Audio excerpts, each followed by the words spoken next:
seems I'm all alone again. Does anybody care? This planet's empty. I see no signs of life. Please don't tell me that the human race did not survive. There are no people in the future.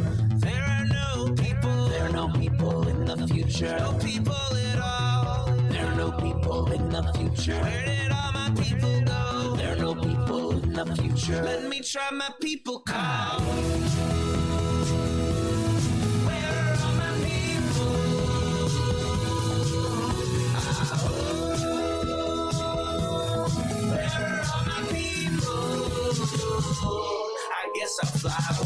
Hey, everybody. Welcome. Yes, it is another rainy Friday here. It is Friday, September 29th, 2023. Welcome to Raging Chicken's Friday Politics Roundup. This is Kevin Mahoney, editor and founder of Raging Chicken. Each week we break down the good, the bad, and the ugly in state and national politics. You can help support this show for as little as $5 a month. Head on over to patreon.com/RC Press. Good morning, Emily. You can help this. That's where my whole brain is like that today. You can help out the show by heading over to our YouTube channel if you're not there already. Smash that subscribe button, like the stream for this show, and hit that notification bell so you know every time that we go live. And if you're one of our awesome podcast listeners, make sure to leave us a 5-star review on whatever platform you listen on.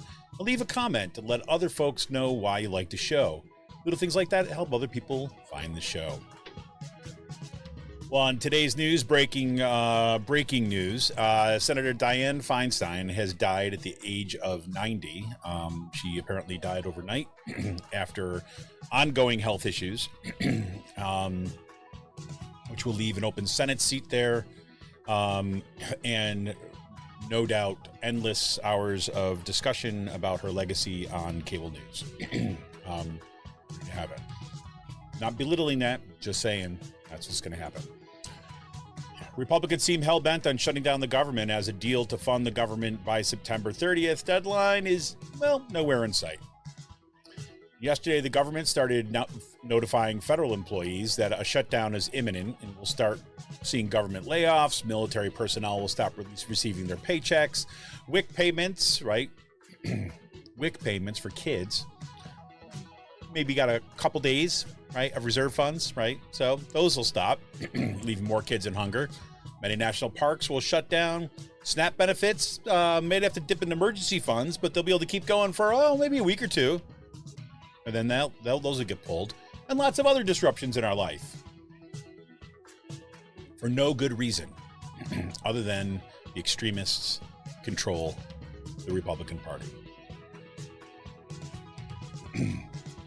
But hey, no worries. When it comes to student loan repayments, they will resume as scheduled on Sunday, October 1st. That's right.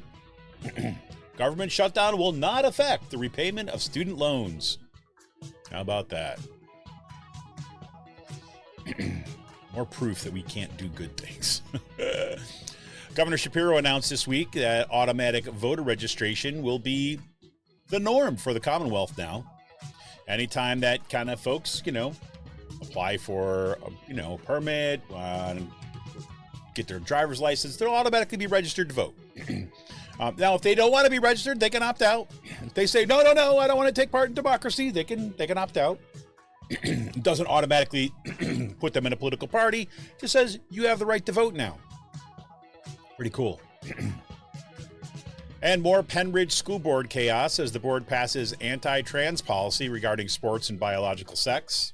Saw that coming.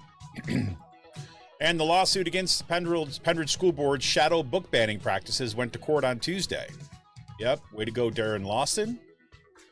And the mounting legal fees in the district have caused more strife among board members. Board members suggested that it's close, almost $600,000 in legal fees have been paid this year. That's like almost triple, I think, from what they normally pay. Right? But at least one board member seemed to suggest that actually the actual fees are closer to $1 million. Nobody knows for sure, though, because the people who have control of the board, the Moms for Liberty crew, people who control the board are not sharing information with the rest of the board members, nor to the public, nor to the folks who are actually paying those bills, right? They're carrying out their ideological agenda on our backs. How about that? Well, they did talk about Jordan Adams' new report. Yes, he's getting his hundreds of thousands of dollars. He gave a new report, yep, which was contained in an email, apparently, and not widely circulated. But most of his report was actually him defending himself against critiques of what he's doing for the district. So let's just get this straight. Taxpayers in the Pennridge School District are unwillingly paying Jordan Adams as a consultant and paying for him and the time it takes him to write personal defenses of his politicized agenda. Right? So not only is Jordan Adams rewriting the curriculum in the Pennridge School District for social studies and English for now, but he's also taking taxpayer money from the district, right, so that he can sit down and respond to his critics. Didn't see that in the contract. Nope. And again, got to hand it to Joan Cullen for this at least. She's basically came out and said at the board meeting, look, we've asked him to come here. We figured if we're paying him, he should at least be here to present the reports, whether it's on Zoom or in person. Granted, he's in Michigan, but he doesn't come to the board. He just sends emails to select members of the board. Jordan Adams. Gotta love them. Gotta love them. Jordan Adams, Jordan Blomgren. Yeah, there you go. Oh, I'm sure Megan knows too, Ross. Good morning. Lots going on there. Lots going on there. And the PA Climate Convergence begins this Sunday. That'll be out in Harrisburg. I'll have all the details. I'll be out there for the day, interviewing people, talking to people, and we're doing a little interviewing. I'm kind of pretty excited about it. It is, we've had Karen Fairden. I'm sorry, I'm still getting over this like persistent kind of like cold or something. But we've had Karen Fairden on the show talking about the PA Climate Convergence coming up. It's going to be a good 2 days. On Sunday is going to be kind of lots of events, public events for everybody to kind of gather, talk about climate solutions. And then on Monday is going to be a lobbying day. We're pushing for climate actions in the PA legislature. And for more PA progressive talks, tune into the Rick Smith Show's live stream at 9 p.m. Eastern on his YouTube channel, Twitter, or Facebook. Subscribe to his podcast wherever you get your podcasts. Head on over to ricksmithshow.com for the latest across all his platforms. And you got to check out the Sisters of the Night Caucus podcast if you haven't already. The amazing PA women stirring the political cauldron behind this podcast rock the house, and they know where the bodies are buried. Make sure to follow them on Twitter at the Night Caucus. That's at the Night Caucus on Twitter. And subscribe to their podcast on Anchor, Spotify, iTunes, or wherever you get your podcasts. And if you haven't heard, The Signal is a new podcast for the Bucks County Beacon. Excuse me.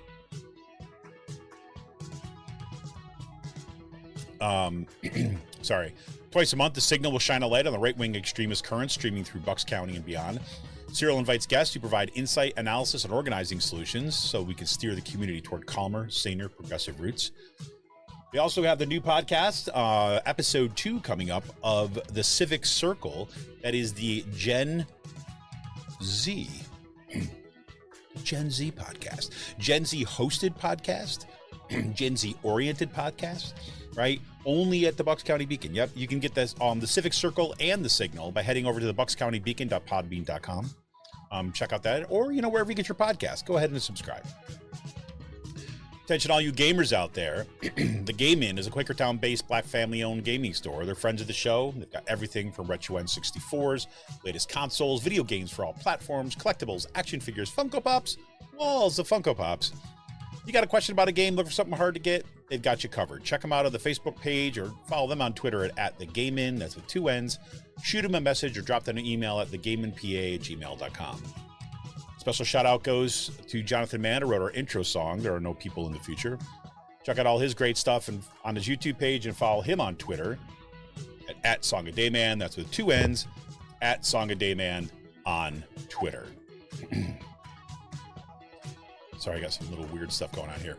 Anyways, we want a progressive future. We need progressive media. Support Pull No Punches, homegrown progressive media today. Become a patron for Ragey Chicken for as little as $5 a month.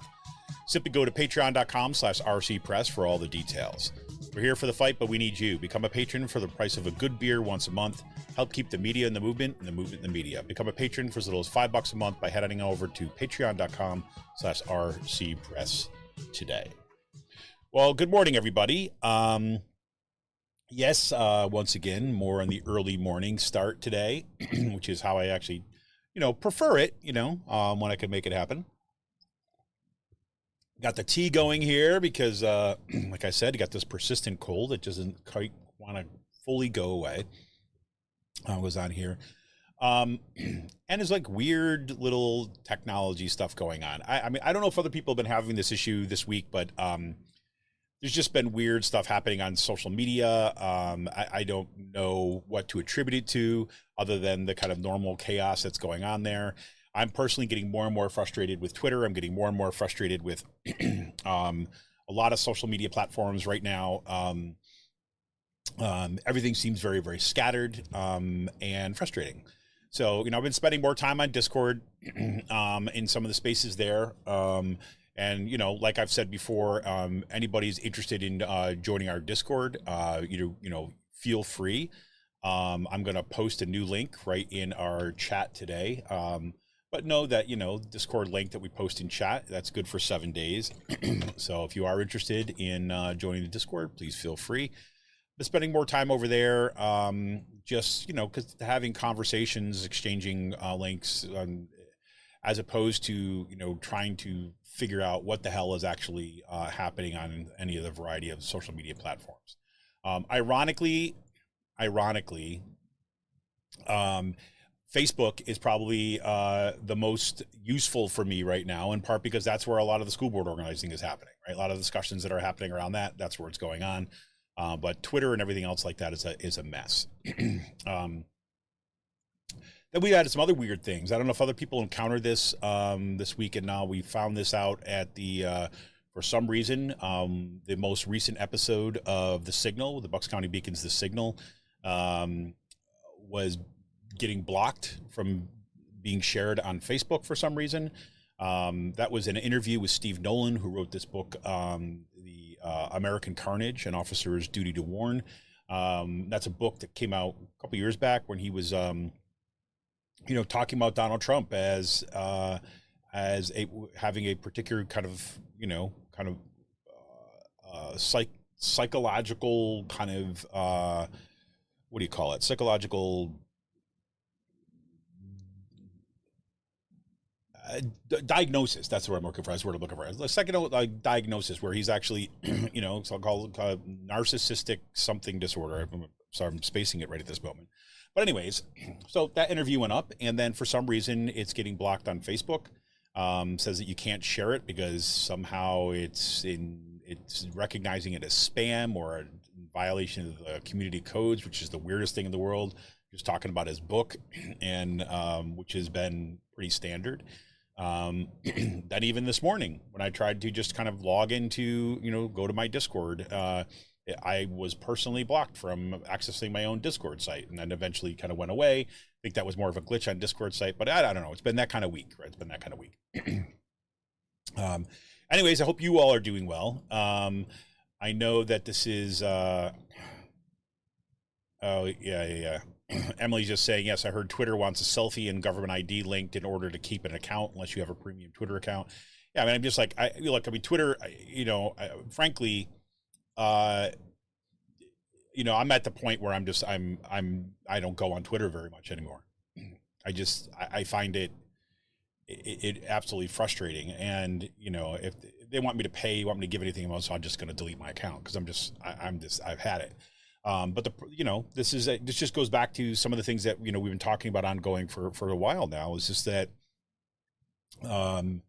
we have to start thinking about new models of say progressive or independent media, because I think for too long, I think we've relied upon these platforms as a way of distributing our content, about reaching more people, engaging with communities, and building out kind of our discussions. but frankly, they're becoming more and more toxic and less useful. So, I think right now, Bucks County Beacon, of course, has got its fall fundraiser going on. If you're interested in helping fund the Bucks County Beacon, head on over to buckscountybeacon.com and click on that support the Beacon link right at the top, and you can become a subscriber there. Yeah, we'll see where it goes.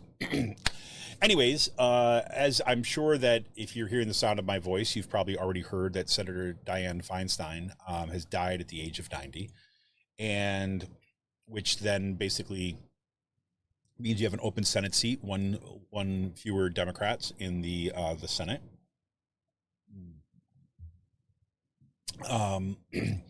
But frankly, I mean, just all being honest, her health has basically been a serious issue. I mean, it's no secret to anybody that her memory has been failing, that she's been hospitalized, and she's we've had colleagues say that sometimes she doesn't really recognize what's happening sometimes, and it goes in and out. Then she had this bout of shingles, which then was complicated by encephalitis, but then she returned to work anyways, and had no plans apparently to retire. And you put aside, you have the, I always find there's a bit of tragedy here with people like Diane Feinstein or Mitch McConnell or Nancy Pelosi or Bernie Sanders or Joe Biden, or let's list all the baby boomers who are still occupying seats in our government, holding on to power. And keeping us, in a frame of reference that is, nearly, half a century old. And I'm not saying that, that old folks are kind of worthless. Like, I'm not saying that we should discriminate against or something like that. But it's a fact of the matter is that, this has been a problem in our politics for quite some time, is that you have, people who sort of made their careers coming out of the civil rights movement and coming, and even in the 90s, like the Bill Clintons and all this kind of stuff. Once they get elected, they don't want to give up on power. And, I've been thinking a lot about this lately. I've been, I don't know, but doing a lot of reassessment of my own assumptions and kind of about politics and about what people's investments are. And why people do what they do. And, I just can't help to think that a lot of these folks hold on to power for two reasons, right?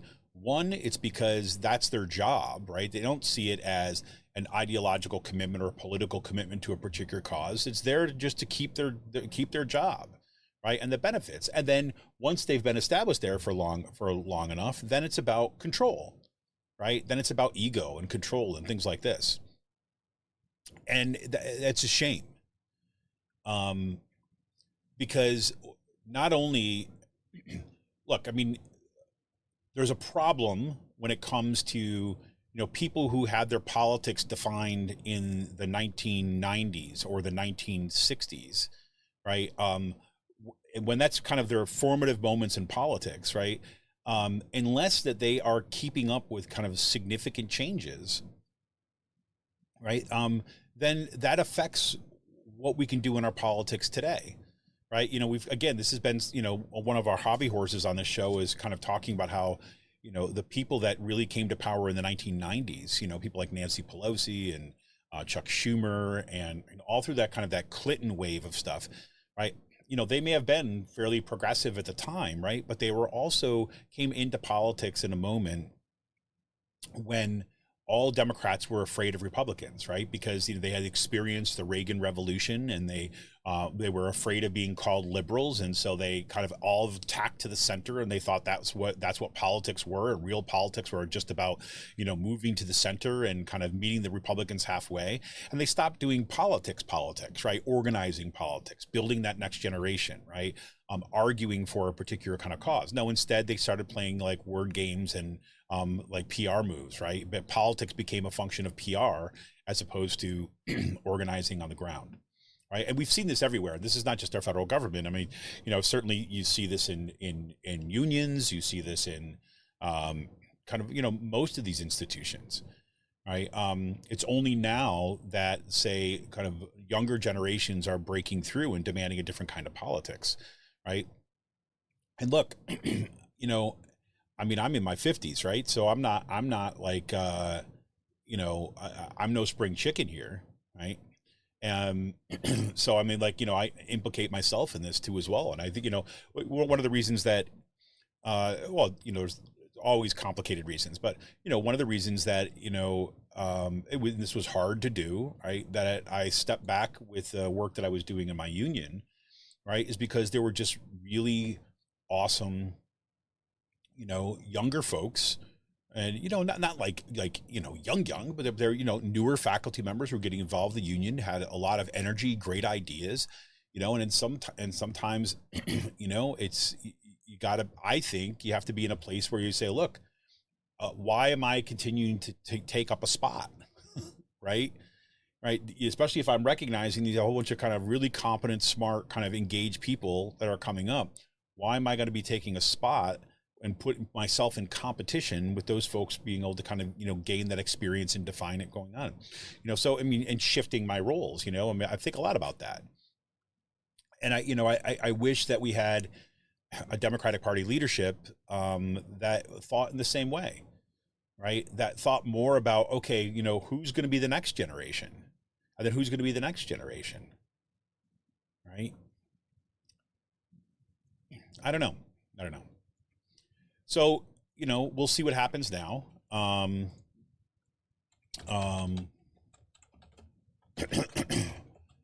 Feinstein, I assume that they're going to have a special election or an appointment. I'm not exactly sure of what California's laws are. I was just thinking about it kind of at the moment.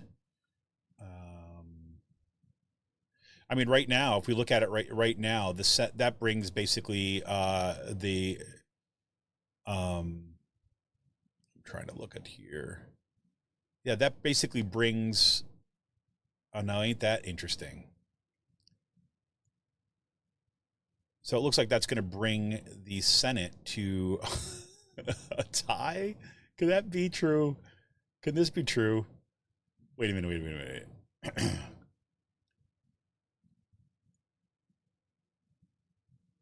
Let me just, yeah, I don't know. If I'm looking at this correctly, that basically means that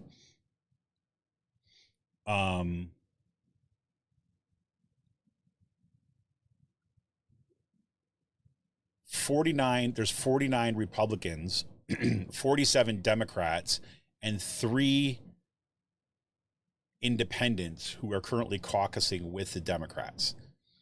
So by my count, then that puts it at even. I haven't even thought about that until just now. So we shall see. That's crazy. Anyways, I'm getting way distracted. So we shall see. And now this is even kind of more important because, right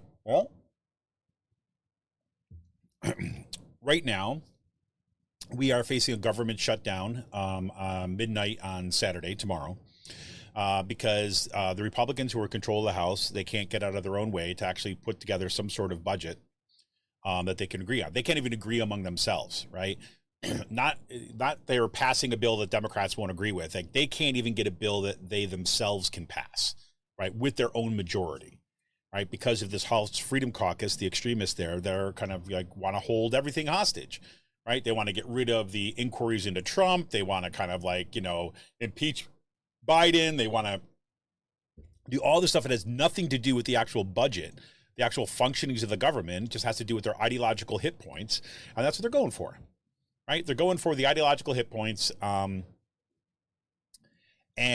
as a result, hundreds of thousands or millions of people are going to have to pay the price, right?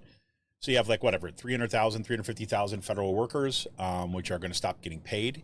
There will be some of those federal workers, including some folks that are working overseas and this kind of stuff, that will continue to be asked to work, right? Because they are considered essential, but they will not be getting paid. Military personnel will stop getting paid. right? WIC payments, for kids that, are hungry and need assistance, right? Are in poor families. They've got, like, when I was reading about this, at least in the Washington Post was saying you got about 2 days of kind of additional funds that they could stretch it out to make sure those payments get there. But after that, gone, right? SNAP, food stamps, right? SNAP benefits, right? They have a little bit of reserve that maybe they can go a few weeks before they have to start pulling money away from people who need food, right? National parks are going to get shut down. So not only everybody who's kind of made plans to go to national parks, who booked vacations to go to national parks, but all those towns around national parks are now going to be impacted by this decision to shut stuff down. It's, I mean, I don't even know what to do with this anymore. Seriously. I mean, and it's even more frustrating because it's like, it literally feels like this is out of our hands. I think about this. Some of the things I've been contending with this week is, thinking about what can be done, right? And there's certain things that it's too late, right? It's too late to fix the immediate problem, right? The only fix to the immediate problem is like a long-term solution. What do I mean by that? I mean, if you look at like a generation or more of say Democrats, progressives, folks on the left, basically ignoring the Supreme Court or assuming the Supreme Court was just a capital G good, right? That was going to do the right thing because that's what they did down in the 1960s, right? In the 1970s, right? That they're going to continue to do this. No, and then the right wing basically had an agenda. For 40 years, they basically targeted it. They built institutions, right? They put together pipelines to bring new kind of potential, new kind of law students, right, through the federal society and pipeline them to federal judgeships, as long as they kind of agree with their kind of right-wing conservative principles and particular theories of government. They targeted law schools to make sure that their version of the law, their version of their understanding of precedent, their versions of the understanding of what the appropriate role of government was something that would make its way into law school curricula, right? And then you have Mitch McConnell in the Senate, right? And most Republican leadership, right, since Newt Gingrich have basically been like fully targeted. Supreme Court. We want the courts. We're going to appoint as many as we possibly can, and we're going to stymie as many of Democratic appointments as possible. And then finally, under Donald Trump, he got 3 appointments, happened to all line up at the right time. I got 3 appointments, and now what happened? Roe v. Wade was overturned.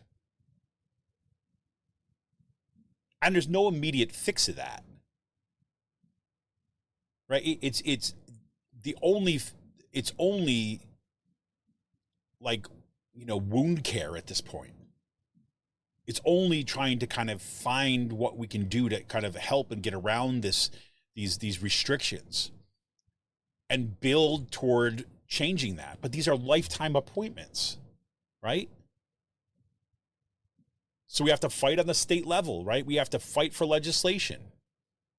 But we also know, back in 2008, I'm sorry, into 2010,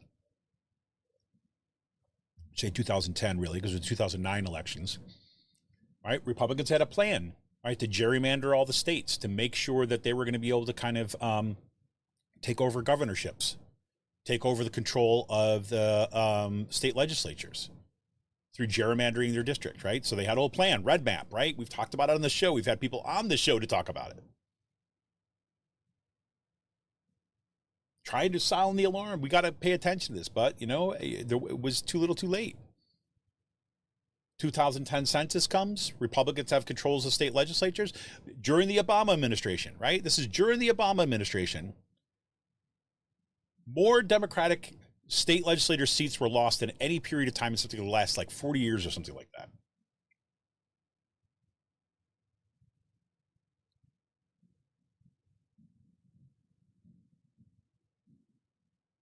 $40 years, just And that's under the Obama, and that, again, that we've talked about it before. We can go through this again and again and again. Under the Obama administration, they had built an amazing organization up to the 2008 election, right? Unbelievable, incredible coalition, right? It felt like a bright moment in American history. All these people coming together. And then once Obama took office, right, the mantra was, we got this. He shut down the organization, peeled off certain people, and controlled who had access to the Obama administration. Instead of, look, this is where I give a ton of credit to Joe Biden, right? I mean, he brought folks in. He brought folks in from the Sunrise Movement, for example. He brought young folks in, right? And, part because he understood, like, what he needed, right? But, that could have been there in Obama, too, as well. We'd be in a very different place today. But instead, no, the experts will take care of it up at the top. We're not going to invest in organizing. Obama said, I'm going to put on a comfortable pair of shoes and I'm going to head out there in the picket lines with labor. Never showed up on a picket line in his life. Joe Biden becomes the first U.S. president ever to walk a picket line while in office. Right? But that's after, all the destruction. So that's the kind of stuff I'm talking about. I mean, it's like,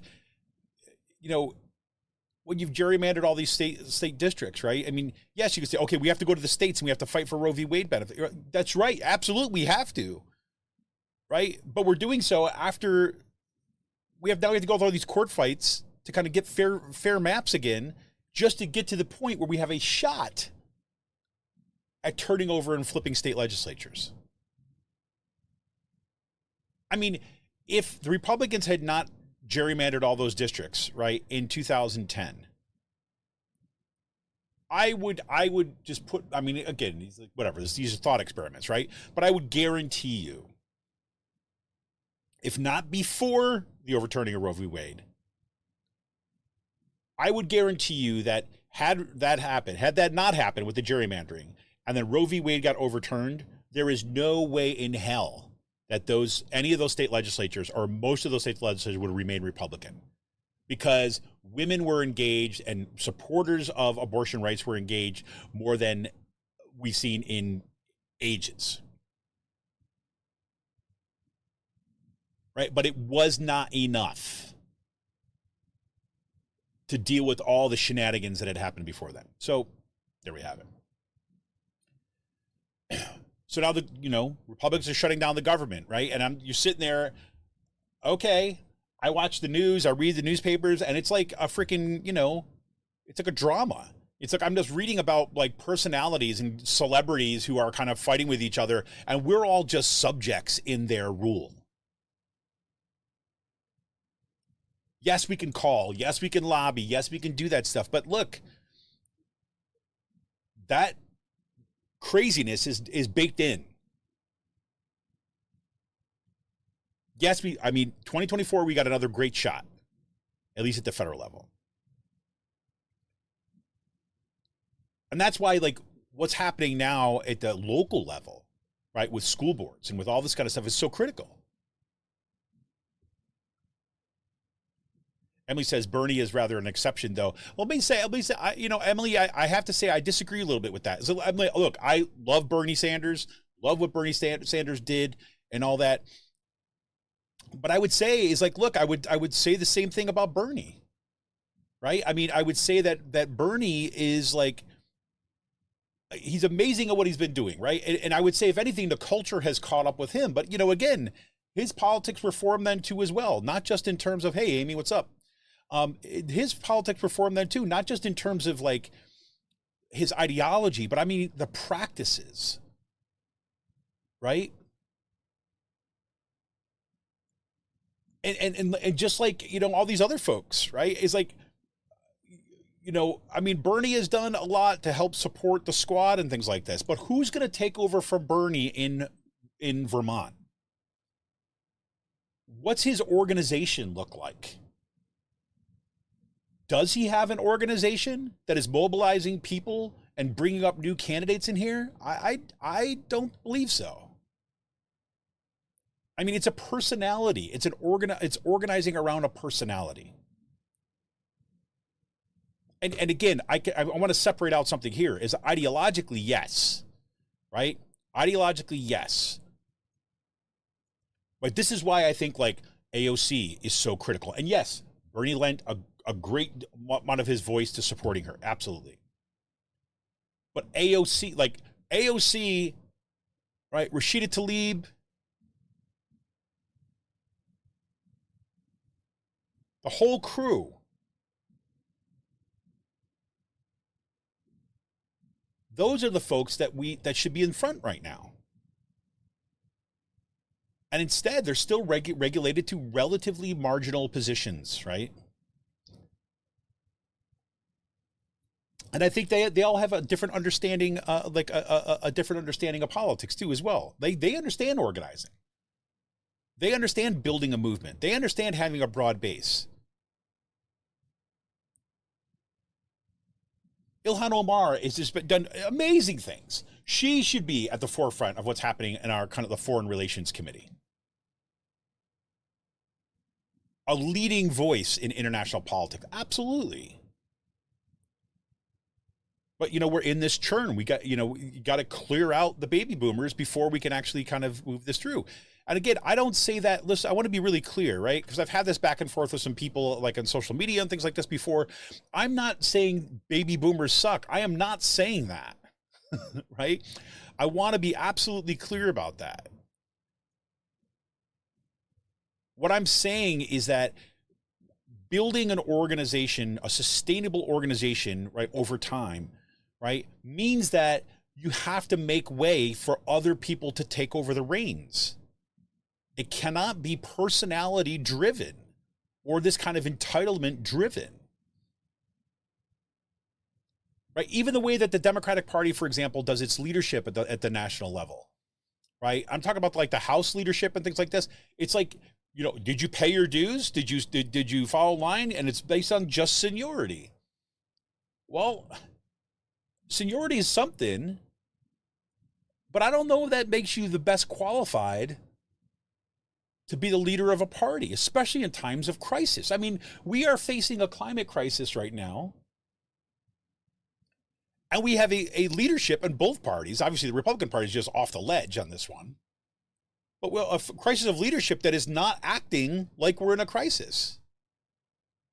I mean, it's like astounding. And it's crazy making, right? I mean, we know there's this crisis. It's barreling down us, like we're watching, like we're standing at the bottom of the hill and there's this giant boulder rolling down, right? And we're told like the best that we can hope for is to be Sisyphus or something like this. I mean, come on.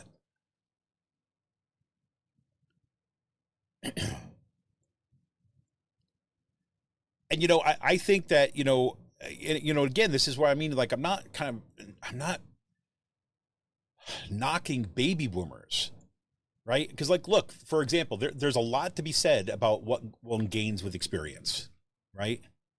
And what can one lend to that? What can one teach, right? And the importance of kind of like, accumulated experience in life and how that could be, that is absolutely critical. Being young by itself does nothing, right? Being young means that you're probably more willing to take risks or that you're more willing to, but it doesn't mean that you have the benefit of the same kind of experience and background, right? So for me, it's like all these kind of like the older leaders, right? Who've been around forever, who've been controlling things forever, right? At some point, the role has got to shift. When you are now advisor, not controller, you are no longer the face, right? You are part of the body, right? That's what I'm talking about.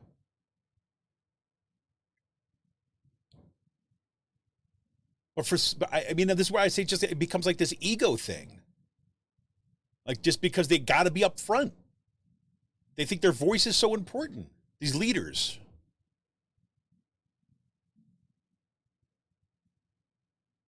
But imagine if you put in, even if you put in 20 years, that's a long time. And then after 20 years, you start to rotate out.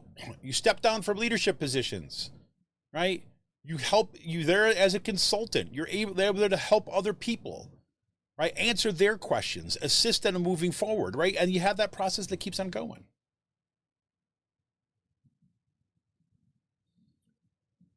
So, anyways, way off track what I was going to talk about. So here we are with the government shutdown. And then it's like to add insult to injury, like student loan payments are going to start resuming on Sunday. Right? I mean, this is like,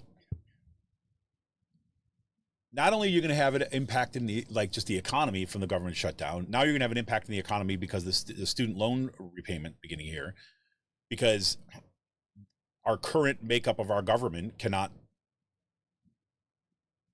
do good things for people, like eliminate student debt. And because the courts are stacked, the courts keep on pushing back on kind of like, Biden administration's attempt to eliminate or forgive a bunch of student debt, cancel student debt. It's just a mess. Emily says, yeah, that's why people like Schumer frustrate me. He absolutely refuses to call out Menendez. And I get really frustrated that I keep getting texts to donate all the time. 100%, Emily. I give Fetterman a ton of credit right now, but basically stepping up and calling out for Menendez to step down. Right? Only after Fetterman did this did Cory Booker, right, the other senator from New Jersey, also call for Menendez. Menendez is known to be one of the most corrupt politicians in the Senate. Yes, he's a Democrat, right? He's been known long term. But because Democratic Party leadership has been so worried about its seat and doesn't want to kind of like, be uncomfortable with other members, they've refused to hold him accountable. And now look, now we're going to be heading into election year, and you've got a Democratic Party, Chuck Schumer in particular, who refuses to kind of like stop the corruption in his own party at a time when anti-corruption stuff is kind of a big deal. But Fetterman steps up and says Menendez should get out of here. And I love the fact that he said, like, look, I don't even want to hear stories. I want to hear about explanations about, how the gold bars got underneath his mattress, right? Doesn't matter. Does that mean he's like, I don't want to hear that. I don't want to sit there in another media cycle of Menendez kind of like lying to the public. He's been brought up on these charges multiple times, right? He's been found. I mean, this guy's guy is corrupt. He needs to go.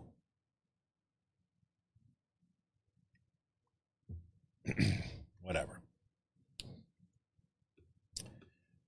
Love to hear what's going on in your neck of the woods, everybody. Well, PA has been an interesting place of late. We still, I was glad to hear this week Governor Shapiro announced that automatic voter registration is going to be here for the Commonwealth. It is now going to be the new norm. That is great. Automatic voter registration. It's interesting because what's nice about that, right? I've been a judge of elections now for a couple cycles now, right? And one of the things during the primaries, one of the things that is the most frustrating, right? And I think for not just for me, but for everybody I work with, right? People have been doing this for a long time, is you get frustrated in kind of in a good way, I guess, right?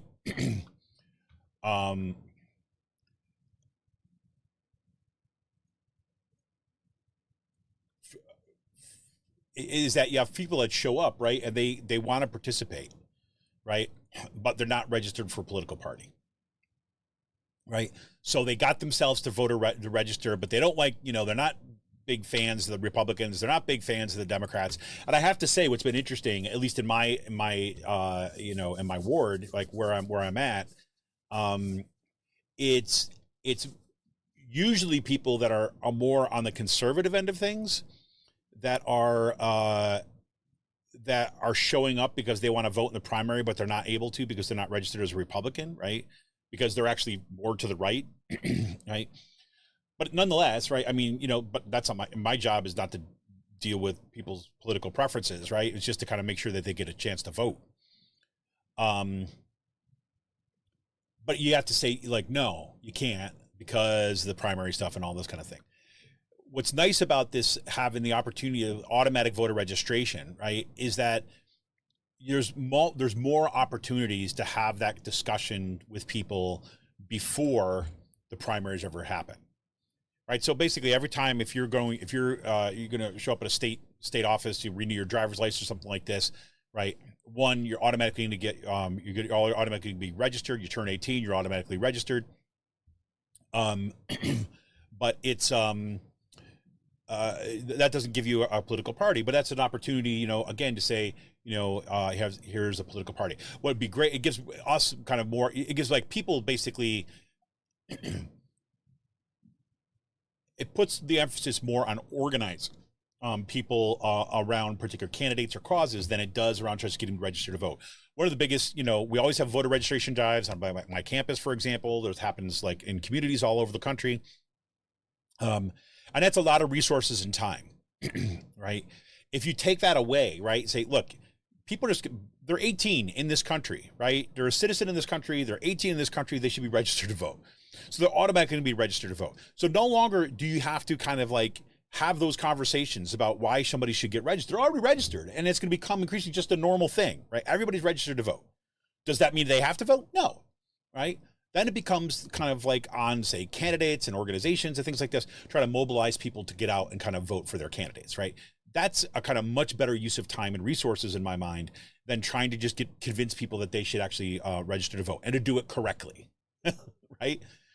The more you can take away the technical and like formal barriers to something like, you know, the franchise for voting in a democratic country, right?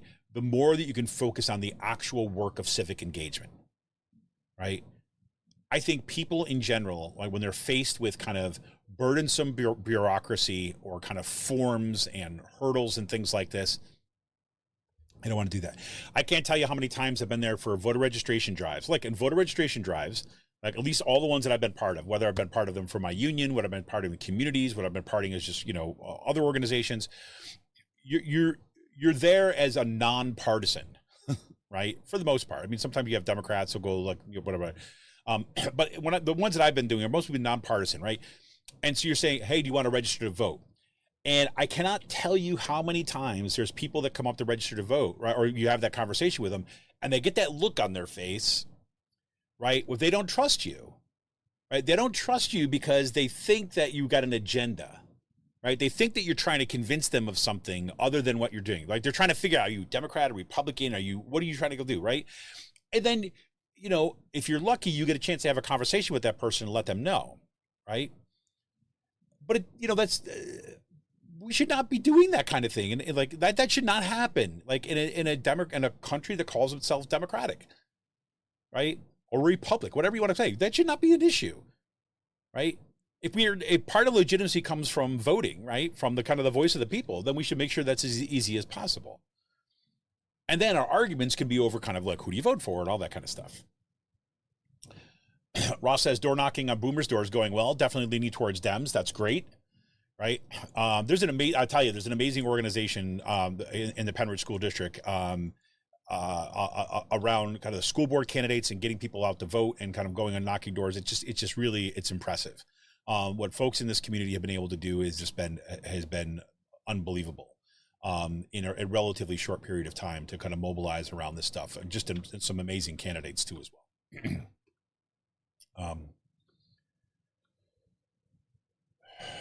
Good. Yeah, Emily says, yes, there's also a push in PA to have open primaries. Yes. As a matter of fact, Brennan, right? I think his last name is Brennan. He is the state representative to from this, well, it's a 29th district, I think, right? So I don't think it covers where I'm at.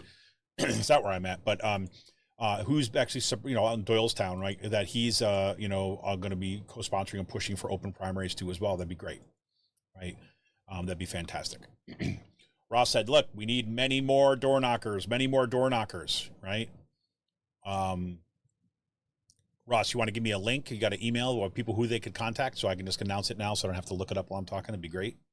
Ross is going to put contact information or tell you where to go in order to look at. It'll be in kind of today's chat. I'm going to task that off to you, Ross. It'd be great. So the other big news this week, right, happens just, everything just happened in my own backyard these days. So there was another Pennridge School Board meeting. Oh, before I get into this, let me just say, so if you're listening to the show, you know that I've been having a bunch of health issues for the past month or so, right? Which has been it's been infuriating for me. But it's also put me behind on a couple things. But I want to let you know that I'm back on track on getting some of the school board stuff clipped up. I should have later on today some things put up from the August 28th school board meeting, and I know that's like a month ago, but I think it's to have it as a record. That's when they passed the new curriculum from Vermilion Education, right? Changing the social studies curriculum and the English curriculums in the Pennridge School District. That was on the first day of school. So they voted on a new curriculum on the first day of school that was going to be thrown at teachers, right? So I want to have that stuff up there, right? I've gotten most of this past weekend, or this past Monday, there was another meeting. I've broken out most of the discussion, most of the comments for that too as well. We'll start putting that back up on YouTube. I've got multiple emails from folks that are hoping that we kind of start that again. I've also think I found a way to streamline the process so it's not going to take me quite as much time, so I can get those clips up sooner rather than later, which is good news. That was one of my struggles too, as well as the way that I was doing it before. It was very labor intensive, but I've got a little streamlined now, which should be helpful. So, and this is a perfect reason why this is why I want to be doing this, is because this past Monday, the Pennridge School Board, another meeting, and they passed a new policy, which is an anti-trans policy, right? So,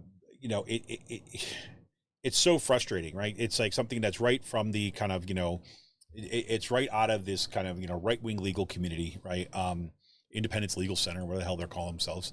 And it's just a way of kind of stirring up more controversy, right? And it's basically saying that, kids can only play the sports that that correspond to their biological sex.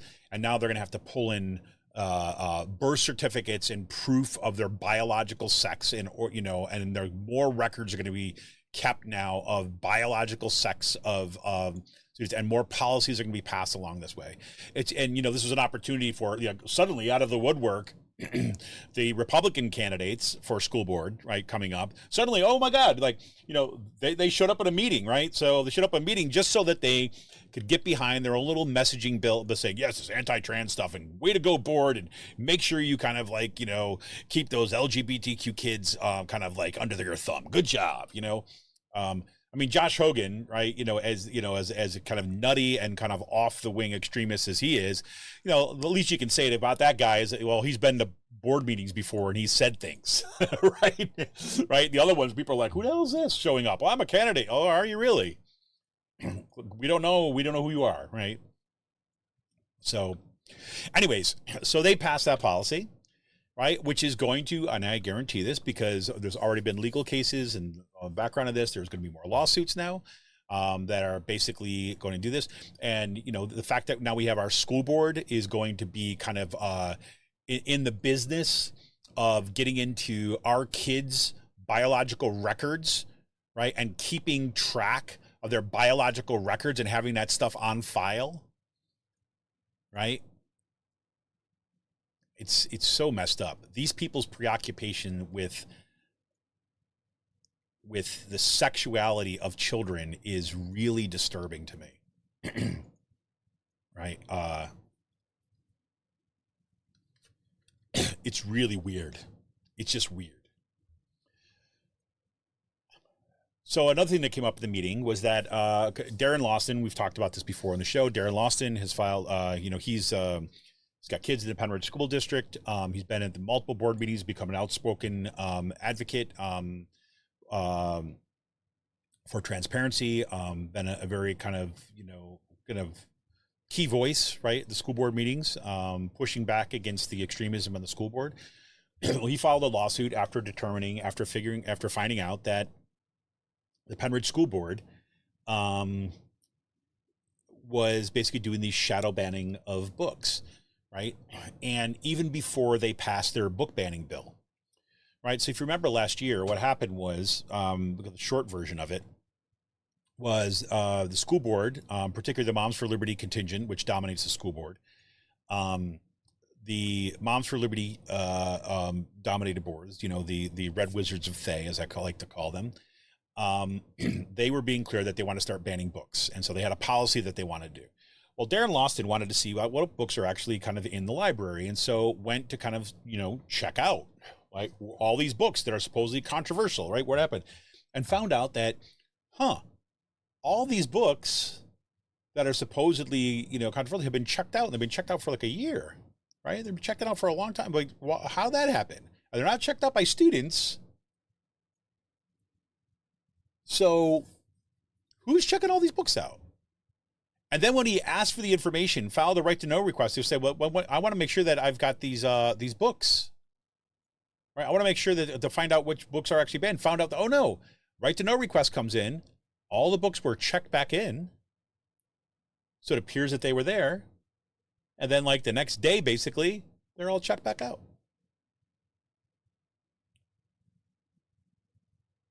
And nobody on the board is owning up to who did that. And so then they institute a book banning policy, right? And again, like if I want to be fair, right? If you're looking at if you're in saner times, right? You want to have a process which you can review books, right? And there already was a process. That's the thing that kills me. But okay, say you want to update your process where you're going to review books to make sure that you're having appropriate materials in there. Okay? There's nothing wrong with that. As long as it's a transparent thing, right? And so even then, you had the books, right? There were some books that went through, right? That went through their new book banning policy. And the committee or the people that were looking at it said, yes, we're going to remove this book and this book, but from the libraries, or it'll be special access or whatever it's going to be. But this other book was okay. And Jordan Blomgren, because it was on the Moms for Liberty list of books that should be banned, Jordan Blomgren had a fit. And she sat there and she read for like 15 minutes. She read parts of the book that were the most salacious in her mind, right? To try to kind of like make a point that this should be banned. Even though the policy that she advocated for just went through and worked, and it was determined that no, this did not violate anything, she still wanted it banned because it's all she cared about. And then, because they have a regular kind of weeding process, right? Say, for example, you've got some books that are old, maybe they're kind of, the covers are worn, or maybe nobody has checked them out in 30 years, right? Then libraries normally go through a weeding process, right? To books that are no longer kind of really checked out, maybe they put them in storage or something like this, or take them off the kind of shelves for circulation. If they're damaged, they get rid of them, ideally to replace them if it's a sought after book. But instead, basically they were trying to use this, somebody who's the they is unclear. We're trying to use it evidence that, well, look, nobody's even reading these books, right? But they had the books checked out, so nobody could get them, right? Just a weird thing. Anyways, so all things were kind of happening. There were people that on the school board that were doing things. They were looking to kind of ban more books based upon an ideological agenda. So Darren Lawson sued, right? And that went to court on Tuesday, this past Tuesday. And so we're still, as far as I know, we're still waiting to hear what the judge says, and to see how that case is going to get concluded. But because this lawsuit went forward, there was a little bit of strife among board members once again, right? Ron Wirtz, right? Someone who ran with the extremists, right? Initially, on the parents, let me be clear. I'm not saying that he was an extremist. I'm saying that he ran on that slate with those extremists, right? On the Republican Party. He's now switched. He's now running as a Democrat because he can't believe what's happening in his party. But he raised the issue, right? He raised the issue that said, like, hey, you know what? We didn't know all this stuff was going on, right? And then we learned about it in the papers, right? So I would like to know who's banning these books. I would like to know who's taking the stuff away. And I would like to know what our legal costs are. Right?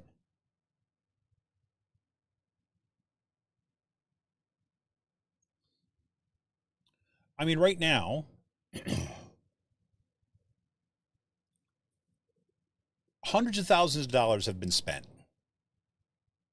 Hundreds of thousands of dollars have been spent by the Pennridge School District because of its policies, and more are coming.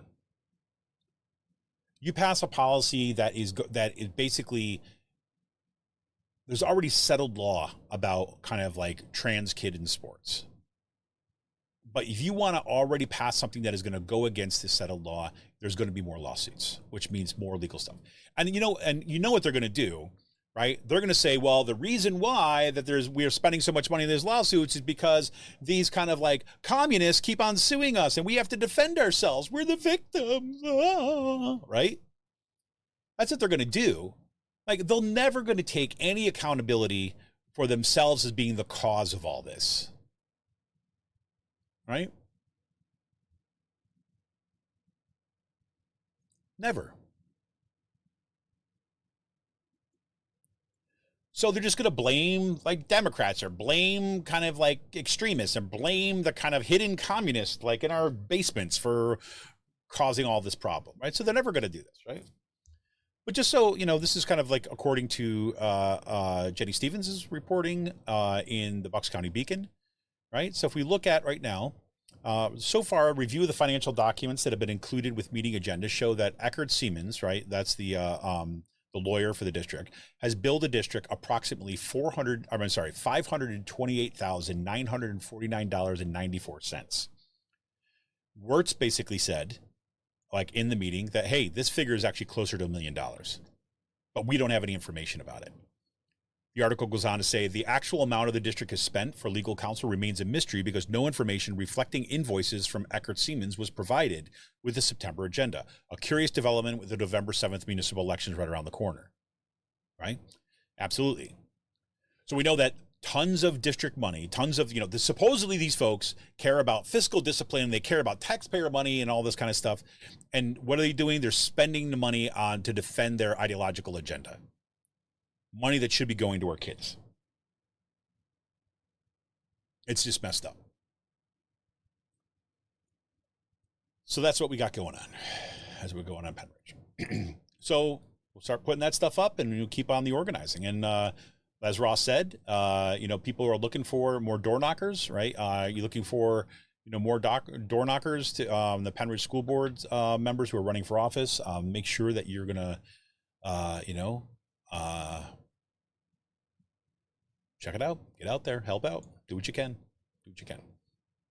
Last thing I want to talk about today, big day in Harrisburg days, I should say, beginning actually tomorrow. Tomorrow, the PA Climate Convergence is in Harrisburg, October 1st and 2nd. That is Sunday and Monday. However, on September 30th, right, that is Saturday night, there is a special kind of event with Bill McKibben. This can be they're calling it a wild fireside chat with Bill McKibben. It's a hybrid event, which you can join in person at the Unitarian Church of Harrisburg.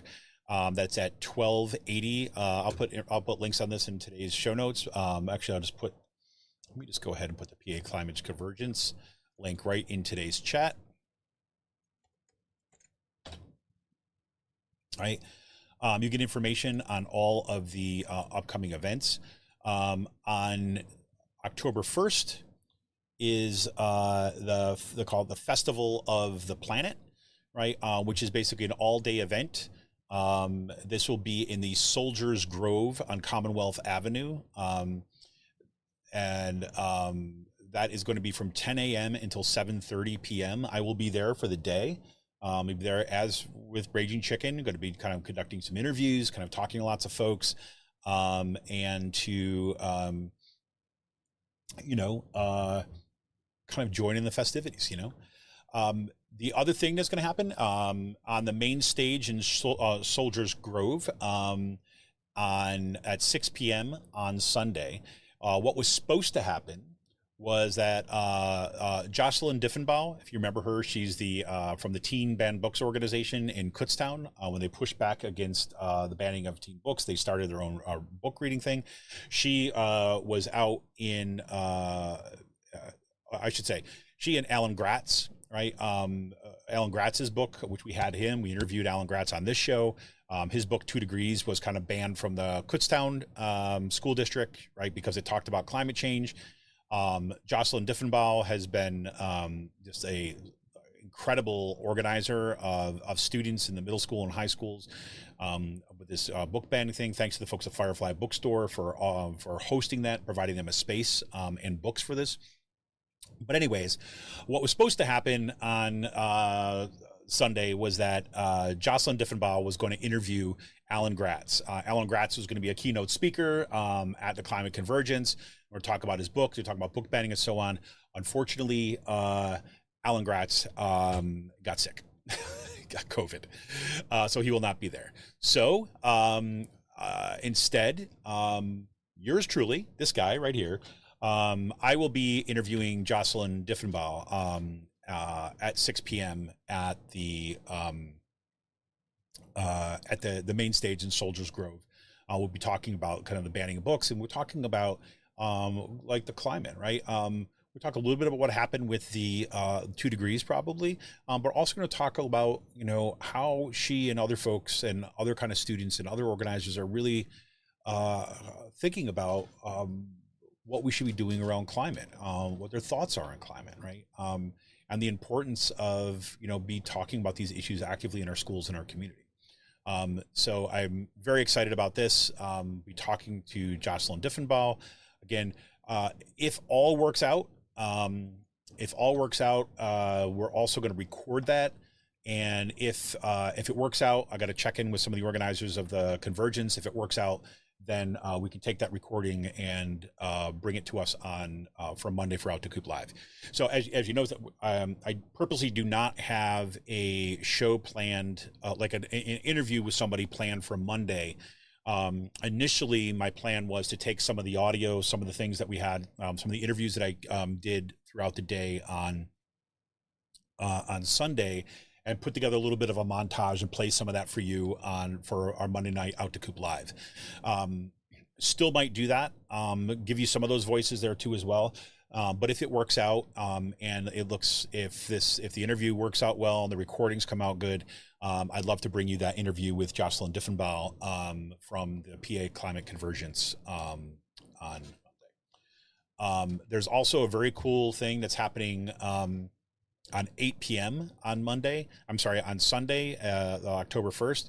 This is at the Grace Methodist Church. That's 216 State Street. It's a climate change theater action.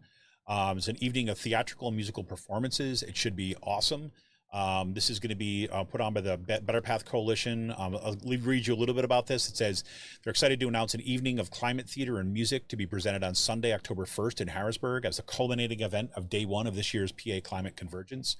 The program of 6 short plays will be presented in conjunction with a climate change theater action, a global festival that promotes the worldwide performance of theater pieces about the climate crisis and is designed to bring communities together to take action on climate. This year's event will coincide with COP28 conference scheduled to take place in Dubai, right? So that should be absolutely fantastic. Now on Monday, I don't know why I keep on doing this. On Monday, from 10:30 a.m. at the Fountain hearing, that'll be be a meeting there. There'll be a press conference there at 10:30 at the Fountain hearing, and from 11 a.m. to 3 p.m. in the East Wing, there's going to be a people's hearing on climate change. It's going to be in-person, recorded, and read testimony submitted by people across Pennsylvania. It's a people's hearing on climate change, the East Wing of the Capitol building in Harrisburg. That is Monday, October 2nd from 10:30 until 3. And there'll be links. Again, I put that link in today's chat. I'll put that in the show notes too as well. And you can, there's information there about how to testify there, how to have your voices heard, and how to show up and where to show up in the Capitol for the PA Climate Convergence.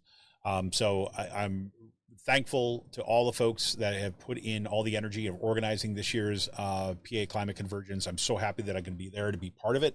Looking forward to talking with Jocelyn Diffenbaugh on Sunday evening, and hopefully we can bring some of that experience to you if you're not able to come out there. If you are out in Harrisburg on Sunday, right, please stop by and see me. I'll have my Raging Chicken banner out there. We'll have a table. We're going to have some mics set up so that if you want to come, you want to give us little thoughts on why you're there. kind of what your experiences are around climate, what your concerns are, or what's happening in your neck of the woods, that'd be awesome. Right. So that's an upbeat way to end today's show. How's that? All right, everybody. So this is Kevin Mahoney, creator and founder of Raging Chicken. I want to thank you all for all the support that you've given us over the years. I want to thank to all our members. I want to thank all our supporters. And want to remind you that you want to help support this show. You can head on over to patreon.com/rcpress, where you can become a patron for as little as $5 a month. Get out there and knock some doors this weekend if you can. Help out everybody in your community to make sure you get those school boards flipped back over so that we can bring some sanity back to our school boards, whether you're in Pennridge, whether you're in Quakertown, whether you're in Palisades, whether you're in Souderton, whether you're in Central Bucks, no matter where you're at, right? Make sure you get out there and make sure you can do what you can, and make sure that you're registered to vote, and make sure that you vote in this year's election and get rid of the extremists that are on our school boards. All right, everybody, this is Kevin Mahoney, creator and founder of Raging Chicken. Thanks so much. Remember, head on over to patreon.com/rcpress. Become a patron for as little as $5 a month. We'll have more coming for you. Hope to see you out in Harrisburg on Sunday. If not, check back with me on Monday night for Out to Coop Live at 7 p.m. See ya!